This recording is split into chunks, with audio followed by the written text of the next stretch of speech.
Hi folks, Florida Man here. Today, I'm bringing you a frankly long-delayed after-action report on my last game in the Olympus Tournament run by Bob the Builder. As I said, this is a bit long-delayed, but frankly it wasn't one of my best games in terms of my actual performance. I wasn't that excited to bring this to you. Nevertheless, I think it is interesting enough for how it actually went. It was game 1 of the semi-final round, and I'm just calling it Return of the Jedi. Keeping with my theme of naming games in this tournament after Star Wars movies, we played on Backstabber, and I played as Germany. I began the game by exchanging friendly words with both France and England, as I frankly usually do as Germany. France was a lot less detailed and didn't seem willing to get into the nitty-gritty of negotiations on anything except a DMZ of Burgundy in spring. He also told me he was DMZing the Channel with England, which seemed like a very neutral approach to take and not the best start for me, but of course very typical. I tried to be understanding in my response, although of course I would have preferred that France go after England as quickly as possible. However, at the same time, England was pressing very hard to get my allegiance versus France, messaging a mile a minute, trying to get me to pursue an anti-French strategy as soon as possible, but realistically in year 2. With England seemingly much more talkative and interested than France, he had the persuasion advantage with me, albeit that I was fairly certain he was making much the same proposals to France as he was to me. I had decent communications with Austria in the early game as well. He was telling me that France was concerned, that I seemed disappointed he wasn't moving against England early, but I didn't get that message until rather late in the season. Austria also mentioned that France and Italy had agreed on a Piedmont bounce, which was a rather ominous thing if France wasn't happy with me. It seemed the only choice I had was to win England over. When spring processed, you can see I made a rather ambitious but neutral opening. I moved toward Belgium, which I had offered to get France into. Since France had essentially ignored my offer, I wasn't surprised that he moved in the opposite direction. I did think that was a missed opportunity on his part, though. England opened to guarantee Norway and have the opportunity for a convoy of his army to either Norway or Belgium. Italy opened for a convoy to Tunis, as well as the coordinated bounce with France that Austria had mentioned to me. In the east, all of the openings were very typical, except that Turkey's opening into the Black Sea with a following move of Smyrna to Ankara suggested that he thought he would actually get into the Black Sea rather than being bounced, which is naturally what actually happened. In fall negotiations, I tried to get France to commit to building a fleet in Brest, and he said nothing at all to me the entire season. Nothing. This made it very easy for England to convince me that France should be our shared target, and that I should let him have Belgium and get a fleet in Liverpool to go at France with, using that extra build. In order to minimize the number of definite enemies I was about to have, I informed Russia he would definitely land in Sweden.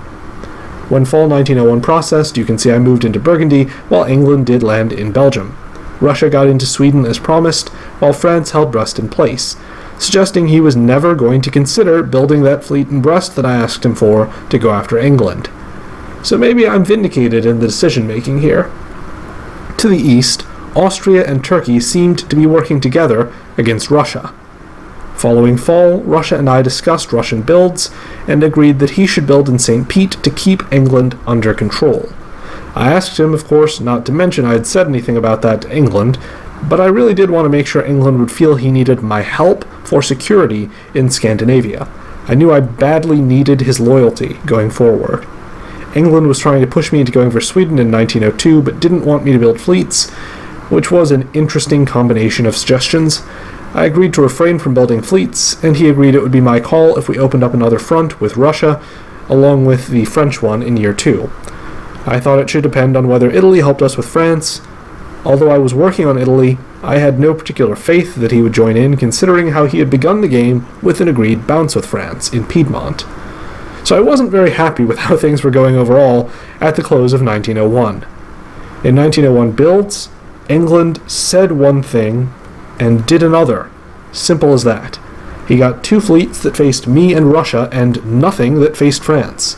Afterward, he sent me a very long and polite message explaining he decided to go with France. This was disappointing, of course, as I felt that it basically sealed my fate without much time having passed in the game.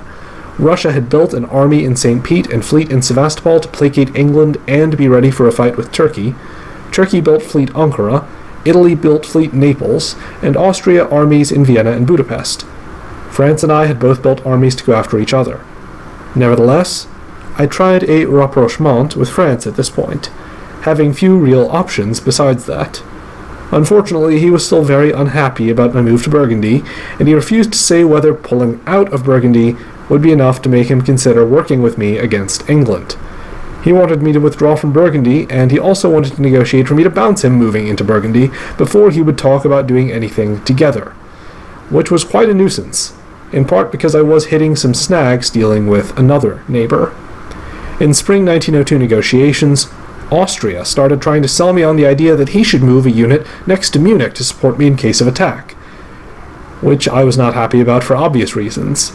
This was kind of a transparent effort to creep up on Munich and probably try to take it. I said no, and Austria didn't write anything back, which was very suspicious.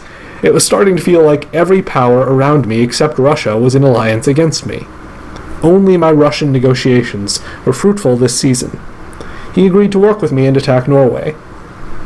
Toward the end of the season, Russia did suggest we leave off our attack until the fall, but I didn't see that until orders had processed. Weirdly, although I tried to be very friendly to Russia after this, he never responded to any of my messages again beyond this point, although I tried communicating with him at least once a year for the remainder of the game. When orders process, you can see I bounced Austria's attempted move to Tyrolia, which he had suggested and then not really responded to my efforts to dissuade. Russia actually moved as I wanted and expected him to, despite that last-minute messaging. France moved to surround Belgium and sent one unit to Burgundy, which seemed to be based on not trusting either me or England for some reason. Austria, Italy, and Russia all attacked Turkey, which was counter to my expectations. In fall 1902 negotiations, Austria tried to explain how his move to Tyrolia was friendly, and I tried to make clear that he needed to keep out, and I would assume any move in that direction was hostile. I continued to negotiate with France and England separately, but not very effectively, and with very little hope. When orders processed, France actually made some pretty big moves against England with my support. He captured Belgium and entered the Irish Sea. England retook Norway, but Russia actually pulled out of there on his own for some reason. Elsewhere, there were some bizarre moves taking place. Austria bounced himself in Tyrolia for no reason that made sense to anyone as far as I know. The attack on Turkey continued, with Austria seemingly sabotaging Italy's move to Smyrna by supporting the wrong move.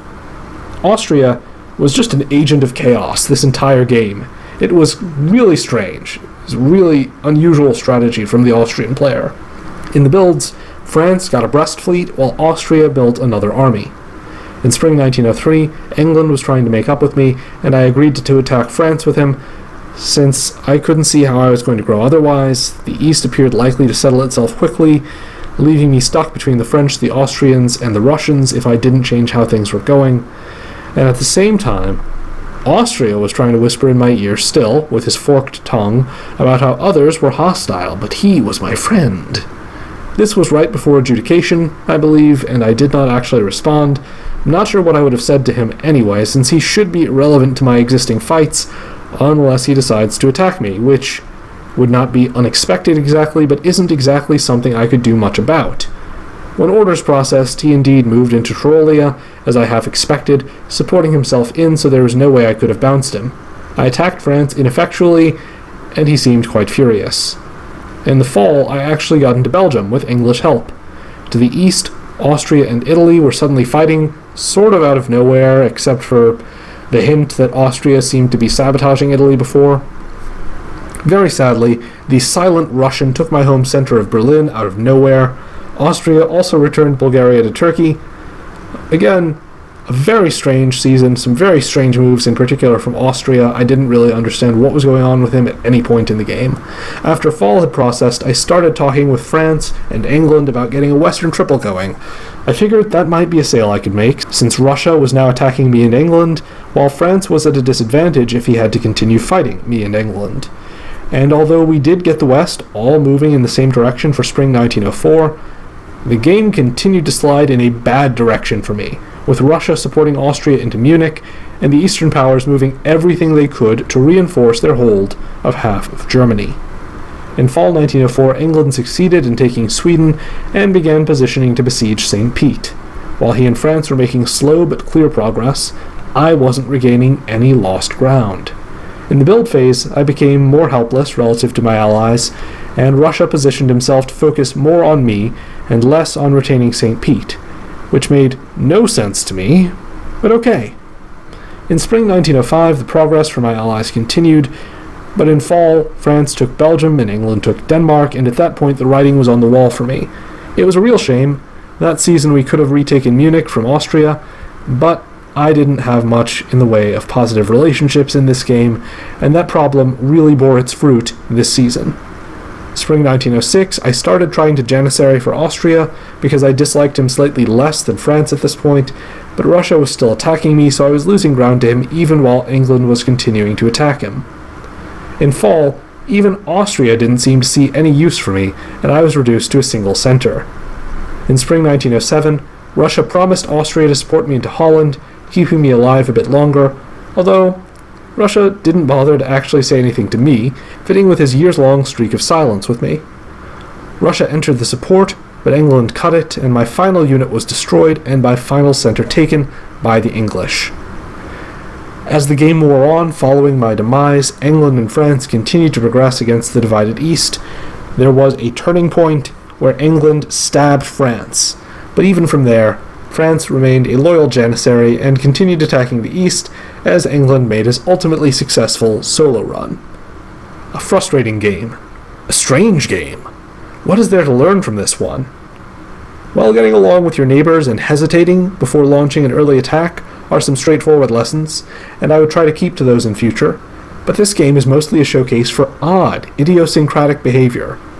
A Russian player who didn't respond to my messages after the first couple of years in-game. An Austrian player who repeatedly attempted to interfere with the West before getting anywhere near resolving the East, and seemed to switch allegiances over and over.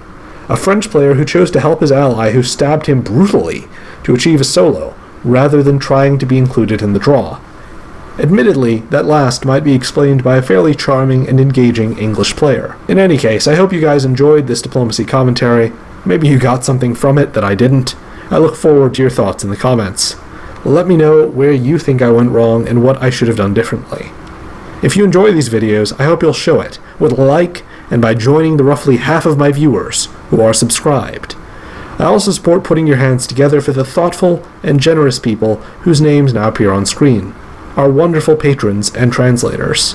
You too can join the Alligator Army by clicking the link to join my Patreon in the video description to gain access to a world of exclusive Diplomacy Podcast episodes and occasional videos that are only accessible through my Patreon, as well as early access to all YouTube content. I'd buy that for $1. Till next time, Florida Man, out.